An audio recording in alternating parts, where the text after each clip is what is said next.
Hi! Today I want to talk to you guys about a book-to-movie adaptation that I completely left out of my list when I was doing the first half of 2016, and it is one that kind of only came onto my radar about 2 weeks ago, and it is an adaptation of the book High Rise by J.G. Ballard, who I've heard of before because I had to read one of his books, The Drowned World, in my apocalyptic fiction course that I did during my master's. I don't have any distinct memories of this book or whether I've read the entire thing, but when I heard that this is being made into a film, I was quite interested. So at this point in time, I've only just started the book, but I'm going to tell you a little bit about the basic setup of it. I also have a bit of a surprise at the end of this video, so keep watching. So this book was published in 1975, and it is the story of Dr. Robert Lang, I'm not entirely sure how to pronounce his name, and it sort of takes place in this high-rise building of 40 floors outside of London, and is very much a self-sustaining building, and people technically don't have to leave, and it's the would-be paradise turned dystopia ruled by intimidation and violence. And as the residents organize themselves for war, floor against floor,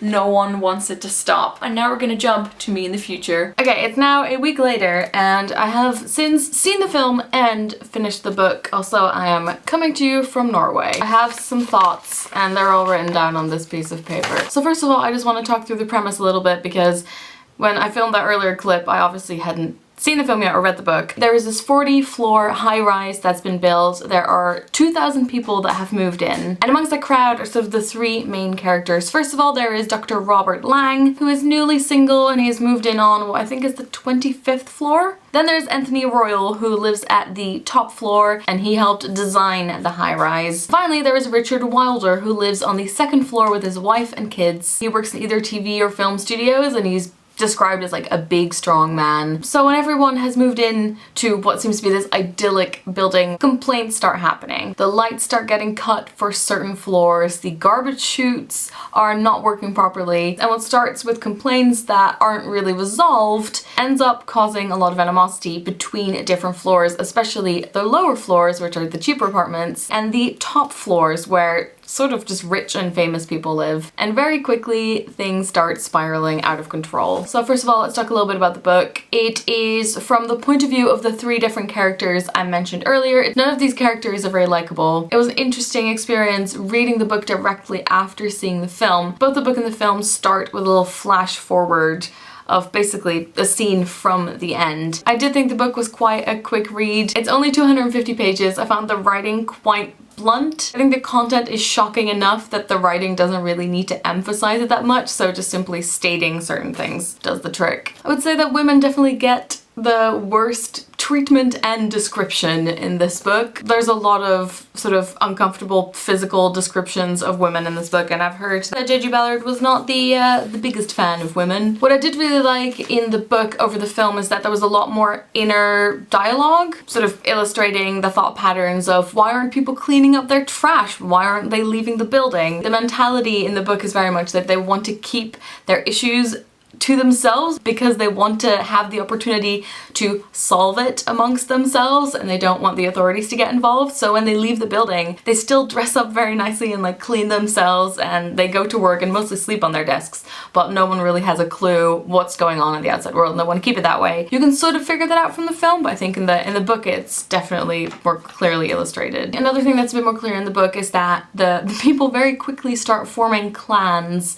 between different floors, and they go on raiding parties. It basically turns into a bit of a Lord of the Flies situation, where they sort of make their own new rules, and they're so far removed from society in this building that they feel like the rules of the normal world don't really apply to them anymore. It gets pretty ridiculous and pretty disgusting very quickly, which is a good point to switch to the film. Going into the film, I didn't really know what to expect. I knew that Tom Hiddleston was in it, and they've definitely made Dr. Lang, who's played by Tom Hiddleston, the main character of the film. Also, there's a very interesting naked scene on the balcony that might be of interest to some of you. He gets a lot more relationships with some of the different characters, both friendly and other. What I really noticed is that you get to see a lot more of the female characters, and they have a lot more speaking parts, and there's a lot more characters that have sort of a developed character and an actual, you know, name to them, but it's also harder because you have to see all the abuse being played out on screen. I feel like if you want to describe the aesthetic of this film, it's very much a 1970s swinger party that's completely gotten out of hand. There were a lot of really gorgeous shots, a lot of vibrant colors, the sound design was really good. Also the soundtrack was great. There is this one scene where there is like a string quartet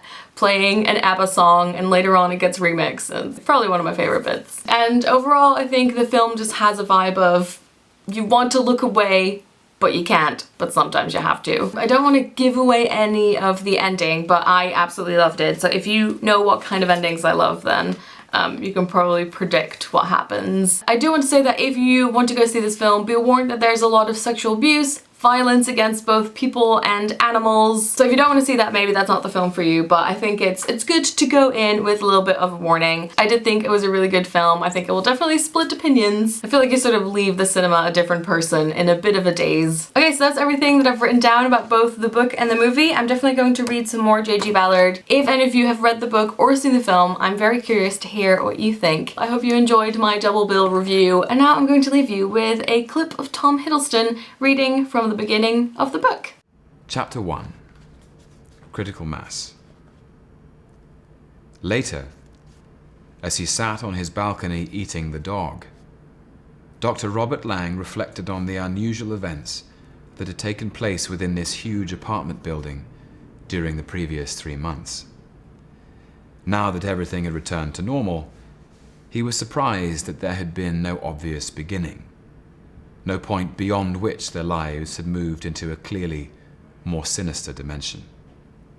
With its 40 floors and 1,000 apartments, its supermarket and swimming pools, bank and junior school, all in effect abandoned in the sky, the high-rise offered more than enough opportunities for violence and confrontation. Certainly his own studio apartment on the 25th floor was the last place Lang would have chosen as an early skirmish ground. This overpriced cell, slotted almost at random into the cliff face of the apartment building, he had bought after his divorce specifically for its peace, quiet, and anonymity. Curiously enough, despite all Lang's efforts to detach himself from his 2,000 neighbors and the regime of trivial disputes and irritations that provided their only corporate life, it was here, if anywhere, that the first significant event had taken place. On this balcony, where he now squatted beside a fire of telephone directories, eating the roast hind quarters of the Alsatian before setting off to his lecture at the medical school.